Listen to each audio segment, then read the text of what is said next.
आप सभी का एक बार फिर से यूके देवभूमि सरकारी जॉब तैयारी चैनल पे स्वागत है।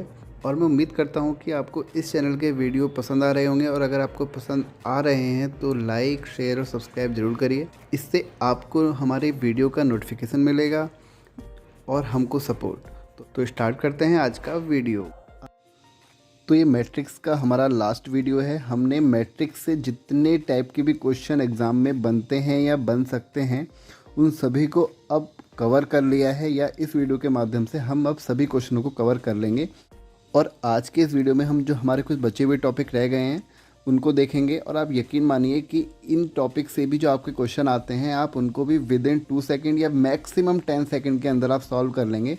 सबसे लास्ट में एक क्वेश्चन हमारा ऐसा है यहाँ पर जिसमें हमको वैल्यू ऑफ डिटरमिनेंट फाइंड करनी है, और मोस्ट इंपोर्टेंट क्वेश्चन है।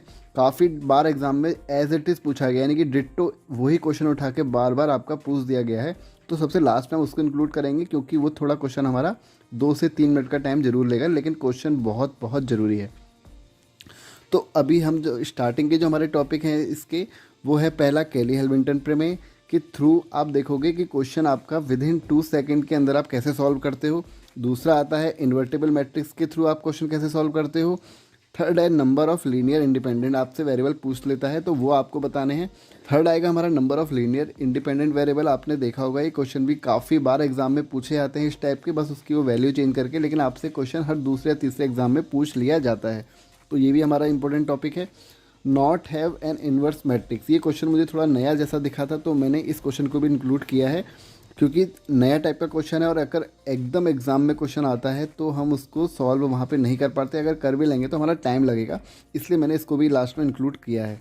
तो देखोगे आज आप आज की ट्रिक। तो स्टार्ट करते हैं हम आज का वीडियो। उससे पहले मैं आपको क्वेश्चन दिखा देता हूँ कि कौन कौन से क्वेश्चन हमने इसमें इंक्लूड किए हैं। तो पहला क्वेश्चन है, हमको कुछ इस टाइप की मैट्रिक्स दी गई है और हमको ये इक्वेशन दी गई है और हमसे पूछा गया है कि वैल्यू ऑफ एल्फ़ा आपको बतानी है। तो वैल्यू ऑफ एल्फ़ा अगर मैं आपको यहाँ पे बताऊँ तो इसका आंसर आएगा -3। और यकीन मानिए बस मैंने अभी अभी ही सॉल्व किया है, विद इन 2 सेकेंड भी मुझे नहीं लगा इसको सॉल्व करने में। तो यही हमारी कुछ ट्रिक रहेंगी। ट्रिक क्या रहेंगी, कैली हैमिल्टन प्रमेय के थ्रू हम इसको सॉल्व करेंगे, बट कैसे करेंगे अभी देखते हैं इसको। उससे पहले मैं आपको अगला क्वेश्चन दिखा दूँ कि if the determinant A equal to 3 और determinant of adjoint A equal to 243, तो आपको इसका आंसर बताना है। वैसे मैं आपको अगर अभी बताऊं तो इसका आप 3 5 और इसका आंसर आ जाएगा आपका 6। तो इसका आंसर डी होगा यहाँ पर। अब बात करते हैं अगले क्वेश्चन की, जैसे कि the number of linear independent solution. इस क्वेश्चन में हमको थोड़ा सा बस एक काम करना पड़ेगा कि हमको क्या बनानी पड़ेगी, मैट्रिक्स बनानी पड़ेगी, और मैट्रिक्स जैसे ही हम बनाते हैं तो वैसे ही हमारा आंसर आ जाएगा। इसको हम बाद में देखेंगे। वैल्यू ऑफ डिटर्मिनेंट, तो ये क्वेश्चन तो मैं आपको इस टाइप के क्वेश्चन आपको पहले भी बता चुका हूँ कि बार बार रिपीट होते हैं, तो आपको ये वैसे ही समझ जाना है कि जो इसका आंसर आएगा वो आएगा डी। एक बार मैं फिर से रिपीट करूँगा इसको, जैसे कि आप यही बता देता हूँ मैं इस क्वेश्चन को। देखो यहाँ पे क्या है, आपका हर क्वेश्चन में सेम डिफरेंस है, हर कॉलम में सेम डिफरेंस है। यहाँ भी 3 का, यहाँ भी 3 का, यहाँ भी 3 का, और यहाँ भी 3 का। मतलब डिफरेंस जो है वो 13 से 16 के बीच में 3, देखो 16 से 19 के बीच में 3, 14 से 17 के बीच में 3। तो सब में डिफरेंस सेम है। ये आपका विद इन 1 सेकेंड में आप इसको चेक कर लोगे कि डिफरेंस जो है हमारा सेम है। और जब डिफरेंस सेम आता है तो आंसर हमारा क्या आता है, वो आता है हमारा 0। तो इस क्वेश्चन में आपको कुछ भी नहीं देखना था। अधिकतर बच्चे कंफ्यूज हो सकते हैं कि अगर तुक्का लगाने वाले बच्चे कंफ्यूज हो सकते हैं कि जैसे 15 या -15 में से क्या आंसर आएगा, तो वो उन दोनों में से एक मारेंगे। लेकिन अगर आपको इसका कॉन्सेप्ट पता है तो आप विद इन 1 सेकेंड के अंदर तुक्के से भी जल्दी आपका आंसर आ जाएगा, वो भी ठीक। और अगला है हमारा नॉट हैव एन इन्वर्स। तो ये क्वेश्चन थोड़ा मुझे नया लगा था, इसलिए मैंने इसको इंक्लूड किया है। और ये पिछली बार के एग्जाम में पूछा गया है कि आपको बताना है कि इनमें से इन्वर्स कौन सा नहीं होगा। तो अगर आपको पता है कि इनमें से कौन इन्वर्स क्या होता है तो आप इस क्वेश्चन को इजीली सॉल्व कर लेंगे। मैं आपको अभी बताता हूँ, उससे पहले मैं आपको अगला क्वेश्चन दिखा दूँ। और मैं ये सिर्फ इसलिए बताता हूँ कि क्वेश्चन मैं आपको पहले इसलिए दिखा देता हूँ कि जिन बच्चों को क्वेश्चन करने आते होंगे उनका यहाँ टाइम ख़राब नहीं होगा, और जिनको नहीं आते हैं, जो ट्रिक ढूंढना चाहते हैं, उनको ट्रिक नहीं मिल रही है, तो वो इस वीडियो को कंटिन्यू कर सकते हैं। बस मेरा मकसद यहाँ पे यही रहता है कि बच्चों का टाइम बचे। तो आपका जो 6 क्वेश्चन है वो कुछ ऐसा है, और आपको ए क्यूब फाइंड करना है। तो हमको ए क्यूब 125 दिया और हमको एल्फ़ा की वैल्यू फाइंड करनी है। तो जो एल्फ़ा की यहाँ से वैल्यू आएगी वो मैं आपको भी बताऊंगा कैसे आएगी। और जो लास्ट क्वेश्चन की जो मैं बात कर रहा था वो क्वेश्चन हमारा कुछ ये है, मोस्ट इम्पोर्टेंट क्वेश्चन है, काफ़ी एग्जाम में पूछा गया है।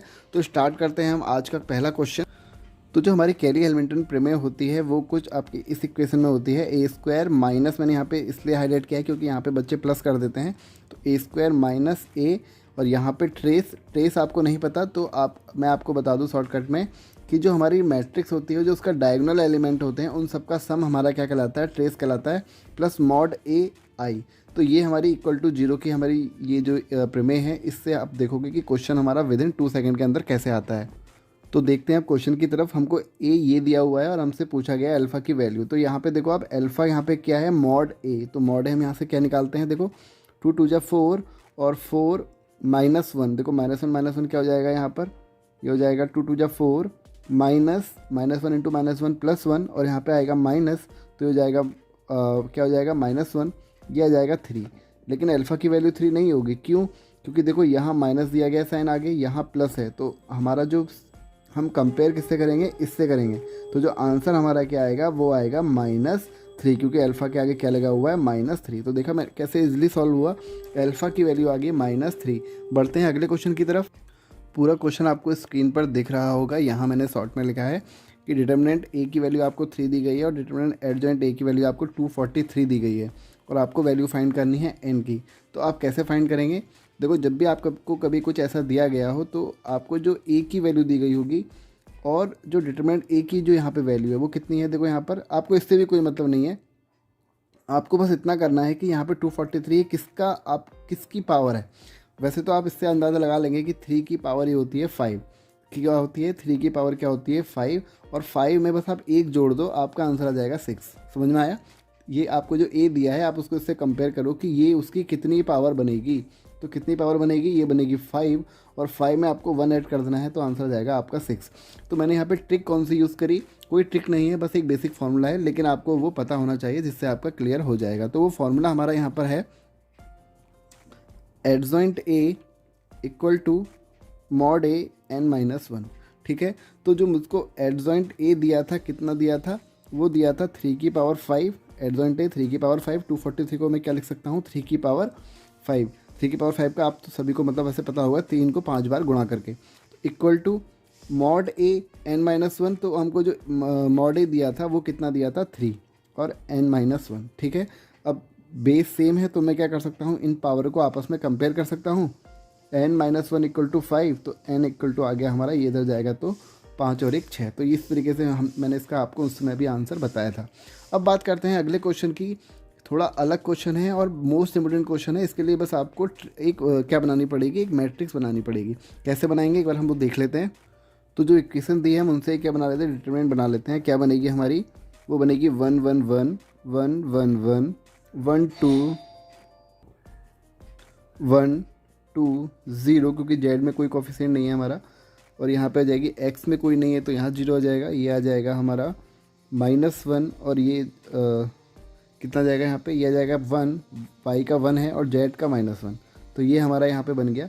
अब हमको देखो क्या करना है, लीनियर इंडिपेंडेंट मैंने ये क्यों बनाया, आपको मैं इसका फॉर्मूला बता दूँ यहाँ पर, वो होता है नंबर ऑफ रो, तो number of row minus rank, और रैंक की मैंने आपको पिछले ही वीडियो में ट्रिक बताई है कि आप कैसे विद इन 5 सेकेंड के अंदर आप रैंक फाइंड कर सकते हैं। तो नंबर ऑफ रो कितनी है इसमें 1 2 3, ठीक है, माइनस। अब हमको क्या फाइंड करनी है, बस रैंक फाइंड करनी है, और हम रैंक इसकी बहुत इजीली फाइंड करेंगे।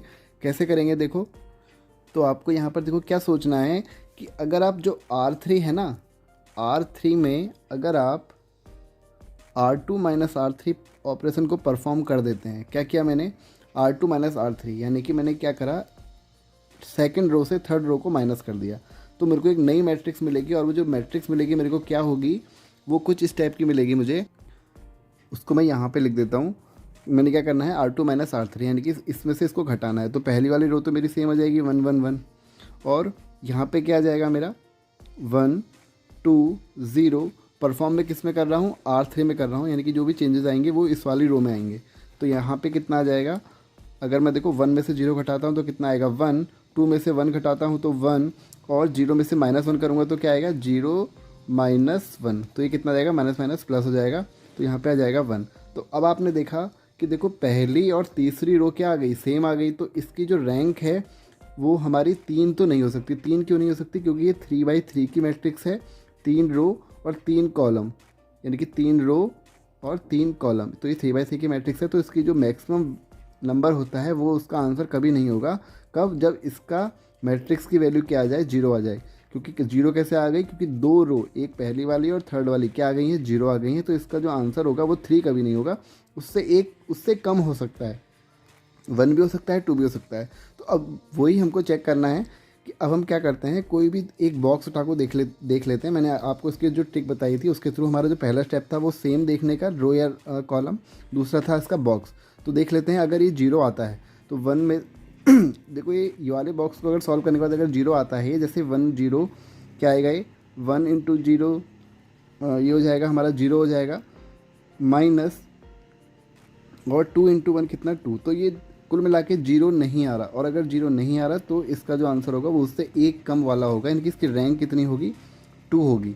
ज़्यादा आपको डिटेल में मैंने पिछले वीडियो में बताया, वहाँ जाके इसको देख सकते हैं। तो 3 - 2 = 1, तो इसका आंसर कितना आ गया हमारा, आ गया 1। तो ऑप्शन कौन सा हुआ, सी सही हुआ इसका। ठीक है, आपको सिर्फ एक फॉर्मूला लगाना है, number of row minus rank. Rank आपको मैंने बता दिया, आप कैसे इजीली फाइंड कर सकते हैं। तो ऑप्शन सी यहाँ पे ठीक होगा। आपको ये फॉर्मूला लगाने के बाद आपको रैंक फाइंड करनी है, और रैंक की मैंने आपको यहाँ भी आपको मैंने बेसिक थोड़ा बहुत तो बता दिया ट्रिक का, बाकी मैंने आपको इससे पिछले वीडियो में क्लियर किया है। तो 4th क्वेश्चन हम ऑलरेडी देख चुके हैं। इसका आंसर 0 कैसे आया था, क्योंकि क्या था, सब में जो डिफरेंस था तीनों कॉलम में वो क्या था, 3 का डिफरेंस है, यानी कि सेम डिफरेंस है, तो 0 आंसर आता है।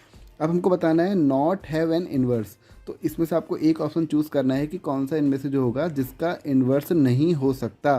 तो किसका इन्वर्स नहीं हो सकता, तो जिस मैट्रिक्स की वैल्यू 0 आ जाए उसका आप इन्वर्स फाइंड नहीं कर सकते। सिंपल सा फंडा है कि जिस मैट्रिक्स की वैल्यू 0 आ जाए आप उसका इन्वर्स फाइंड नहीं कर सकते। तो ये आपको दिमाग में रख के चलना है। तो ये क्वेश्चन देखो 2004 में पूछा भी गया है। ये क्वेश्चन मैं अपने कोई मन से नहीं बना रहा हूँ, या मैं खाली एक बुक से नहीं उठा के ला रहा हूँ। पहले जो क्वेश्चन पूछे गए हैं मैं उन्हीं को इंक्लूड कर रहा हूँ। तो देखो हम इसको एक बार सॉल्व करते हैं। यहाँ पर पहले वाले ऑप्शन को 2 × 1 = 2, और यहाँ पे हो जाएगा 2, ये हो जाएगा 0। तो ये तो नहीं हो सकता क्योंकि इसका तो 0 नहीं आ रहा। तो इसको देखते हैं एक बार, 2 × 1 = 2 और 2 × 1 = 2। तो इसको जो हम 2 से 2 को सॉल्व करेंगे, 2 - 2 को, तो ये आ जाएगा 0। तो इसका आंसर क्या हो जाएगा, ऑप्शन बी। बाकी भी आप चेक कर सकते, जैसे कि सी ऑप्शन है यहाँ पे 1 × 1 = 1 और 2 × 2 = 4, तो ये भी नहीं आएगा। इसी तरह आप इसको भी चेक कर लोगे, नहीं आएगा। तो आंसर होगा ऑप्शन बी हमारा यहाँ पे बिल्कुल सही। बात करते हैं अगले क्वेश्चन की। तो इस क्वेश्चन में हमको ये बोला गया है कि जो मैट्रिक्स आपको कहा है कि ये जो मैट्रिक्स है वो इन्वर्टेबल नहीं है, और आपको यानी कि जो ये लैम्डा है आपको इसकी वैल्यू फाइंड करनी है। तो देखो इज नॉट इन्वर्टेबल, जब भी आपसे बोले तो इसका मतलब होता है, जो ये आपको, अगर मैं ये मानूँ कि ये हमको मैट्रिक्स ए दी हुई है तो मॉड ए = क्या होगा, 0 होगा।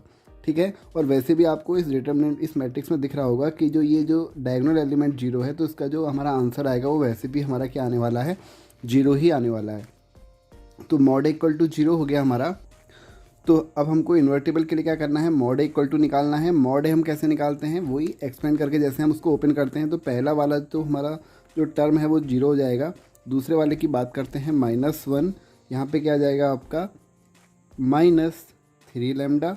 ठीक है, और कैसे आया ये, यहाँ पे आएगा -1, और जब आप इसकी मल्टीप्लाई करेंगे -1 × 0 तो 0 हो जाएगा, और 3 × लैम्डा क्या हो जाएगा, 3 लैम्डा, लेकिन हम माइनस करते हैं तो -3 लैम्डा।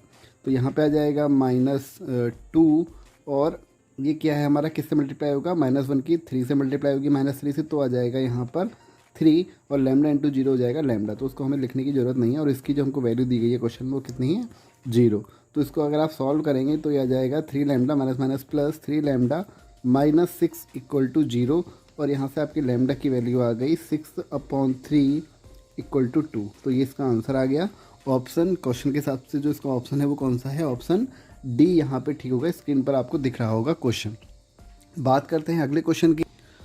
बहुत सिंपल क्वेश्चन है, बस थोड़ा सा कॉन्सेप्ट यहाँ पे ये है कि आपको ए दिया हुआ है अल्फा, ये आपको जो दी गई है मैट्रिक्स, और आपको ए क्यू फाइंड करना है। तो आप यहाँ से क्या करो, सबसे पहले तो मॉड ए निकाल दो।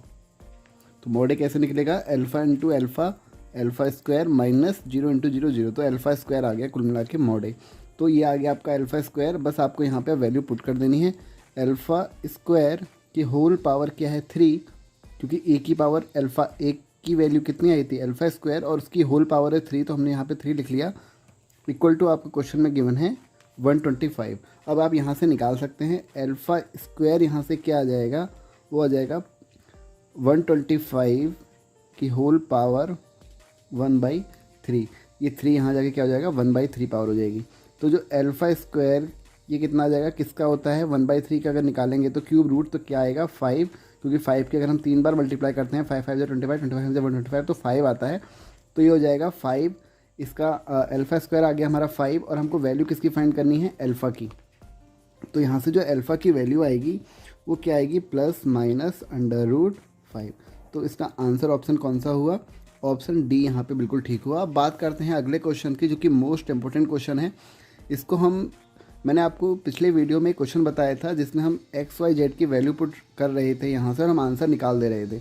लेकिन ये क्वेश्चन आपका उस ट्रिक की मदद से नहीं होगा, क्योंकि ये क्वेश्चन बिल्कुल अलग है और आपको इसमें क्वेश्चन का एक पैटर्न फॉलो करना है, जो कि हमारे काफ़ी सारे और भी क्वेश्चनों में ये काम में आया है और ऐसे क्वेश्चन एग्जाम में पूछे भी जा रहे हैं। तो इसलिए मैंने इस क्वेश्चन को यहाँ पे इंक्लूड किया है। थोड़ा सा तो आपको 2 से 3 मिनट लगेंगे, लेकिन शांति बनाए रखिए। कहने का मतलब है कि आराम से संयम से इस क्वेश्चन को देखिए, क्योंकि ये क्वेश्चन मोस्ट इंपॉर्टेंट क्वेश्चन है आपका। तो इस क्वेश्चन में आपको सबसे पहले आपको एक फॉर्मूला लगेगा। फॉर्मूला क्या है, आपको बेसिक सी चीज़ है कि अगर आपसे x की वैल्यू पूछी जाए तो आप x की वैल्यू कुछ इस तरह के निकालेंगे, x = dx upon mod D. ठीक है, इसका भी मॉड डी है, mod dx upon mod D. तो आपको ये निकालना है। इसी तरह अगर y का पूछा जाएगा तो क्या होगा, mod dy upon mod D. ठीक है, ये आपका कुछ इस तरीके से आपका निकलेगा। और z का भी क्या हो जाएगा इसी तरह, z = dz अपॉन डी। ठीक है, मॉड में है तीनों। तो आपको कुछ ये आपको निकालना है। यहाँ से आपके XYZ की वैल्यू अब निकल जाएंगे। तो dx हम कैसे निकालेंगे, नॉर्मली हम क्वेश्चन में आपने देखा होगा कि आपको XYZ कुछ यहाँ पे ऐसे दिया रहता है, XYZ, ये मैं आपको बता रहा हूँ इस तरीके से दिया रहता है। तो लेकिन आपको जब आप dx निकालेंगे ना, तो dx निकालने के लिए आप इसको छोड़ देंगे और उसकी जगह आप जो कांस्टेंट टर्म है हमारा उसको लिख लेंगे यहाँ पर। यानी कि अब जो हमारी नई मैट्रिक्स बनेगी, अगर हम यहाँ से dx निकालें तो dx कैसे निकालेंगे हमको क्या लिख लेना है 962, किसकी जगह x को छोड़ देना है 962, और बाकी की दोनों मैट्रिक्स, बाकी के जो दोनों कॉलम है हमारे बिल्कुल सेम रहेंगे, -1 1 -1 3 1 1। ठीक है, ये हमारा बन गया। और जब हम इसको सॉल्व करेंगे तो वो आ जाएगा 9 × 2 + 1 × 4 -3 × 8। आप इसको सॉल्व करेंगे तो इसका जो आंसर आएगा वो आएगा -2। आप इसको एक बार सॉल्व करके देख सकते हैं। मैंने कैसे किया, 9 से किया, सबसे पहले 9 लिया तो मैंने इसकी मल्टीप्लाई करी, फिर इसकी मल्टीप्लाई करी तो मेरे को 2 मिला। इसी तरह मैंने -1 लिया तो मैंने इससे मल्टीप्लाई करी और इसकी इससे करी। इसी तरह मैंने आपको ये खोलना आता है, इसमें हम ज़्यादा टाइम वेस्ट नहीं करते हैं। और अब हम निकालते हैं dy। तो dy के लिए हम क्या करेंगे, अब इसको रहने देंगे, इसकी जगह क्या लिख देंगे 962। ठीक है, तो हम स्टार्ट करते हैं। यहाँ पे देखो पहला क्या आएगा, पहला तो आपका सेम रहेगा 211 211 और जो अब आएगा हमको क्या लिखना है, इसकी जगह 962, तो लिख देते हैं यहाँ पर 962। और बाकी जो यहाँ पर है 311 बिल्कुल सेम रहेगा, 3 यह आ जाएगा हमारा यहाँ पे 311। ठीक है, इस तरीके से हमने इसको लिखा। और फिर से हम जैसे हमने यो पिन किया था 2 के साथ, पहले इसकी फिर इसकी इससे ऐसे मल्टीप्लाई करें जब हम करेंगे तो जो इसका आंसर आपका निकलेगा dy का वो आएगा -4। ठीक है, आप इसको सॉल्व कर लीजिए। और dz इसी तरह dz के लिए क्या करेंगे, जो हमारा z वाला कॉलम है उसके बदले हम इसको लिख देंगे, बाकी के दोनों बिल्कुल हमारे सेम रहेंगे। जैसे कि हमने यहाँ पे लिखा 2 1 1 -1 1 -1 और 962। तो जो हमारा ये निकला यहाँ पे dz वो आया हमारा -6। तो ये हमारा निकल गया। अब हमको देखो फॉर्मूले में हमने ये तो निकाल दिया, अगर x की वैल्यू निकालनी है हमने dx निकाल दिया है, हमको क्या चाहिए mod d। तो mod d के आप सिंपल निकालोगे जैसे आप निकालते हो, यानी कि आपको बस इसको सॉल्व कर देना है, आपका mod d यहाँ पे क्या हो जाएगा, निकल जाएगा। तो mod d हमारा आया जो उसको मॉड डी को जब हमने सॉल्व किया तो जो हमारा मॉड डी की वैल्यू आएगी वो आएगी -2। आप इसको एक बार सॉल्व कर लेना, और अगर नहीं आता तो मैं आपको अगले वीडियो में बता दूंगा, आप कमेंट में पूछ सकते हैं। तो हमने जो निकालना है x इक्वल टू, यहीं पे मैं वैल्यू पुट कर देता हूँ dx/d। तो जो हमारी dx की वैल्यू आई थी वो आई थी -2, और जो मॉड डी है हमारा, मॉड डी की हमारी वैल्यू कितनी आई है -2। तो -2 1 आ जाएगा यहाँ पर, ये आ जाएगा 1। x की वैल्यू आ गई हमारी 1, तो पहला ही ऑप्शन यहाँ पे क्या है हमारा, ठीक है, x की वैल्यू 1 और किसी में नहीं दी गई है। आप इसको और सॉल्व करेंगे, जैसे कि dy/mod d, तो dy हमारा जो आया है वो कितना आया है -4। तो मैं यहाँ अगर लिखूँ -4 अपॉन mod d कितना -2, तो माइनस माइनस कैंसिल, 2 2 जा 4, तो ये आ गया हमारा y की वैल्यू 2। इसी तरह आप z की वैल्यू भी निकाल देंगे। तो अब हमको निकालना है z की वैल्यू निकालनी है, z की वैल्यू dz/mod d। तो dz की जो हमारी वैल्यू आई है वो कितनी आई है -6, और mod 2 की वैल्यू आई है -2, तो माइनस से माइनस कैंसिल, 2 3 जा 6, तो इसका आंसर आया 3। तो y की वैल्यू, z की वैल्यू हमारी कितनी आ गई 3। तो ये ऑप्शन हमारा बिल्कुल ठीक रहेगा। ये ऑप्शन हमने सारे ऑप्शन यहाँ पे चेक कर लिए हैं, वैसे उसकी ज़रूरत नहीं थी, एक ही से हमारा आंसर आ गया था। तो आज की वीडियो में बस इतना ही। वीडियो अगर आपको पसंद आया और आपने कुछ नया सीखा हो तो वीडियो को लाइक और चैनल को सब्सक्राइब करना ना भूलें अगर आप पहली बार आए हैं। तो बस थैंक यू आज के लिए।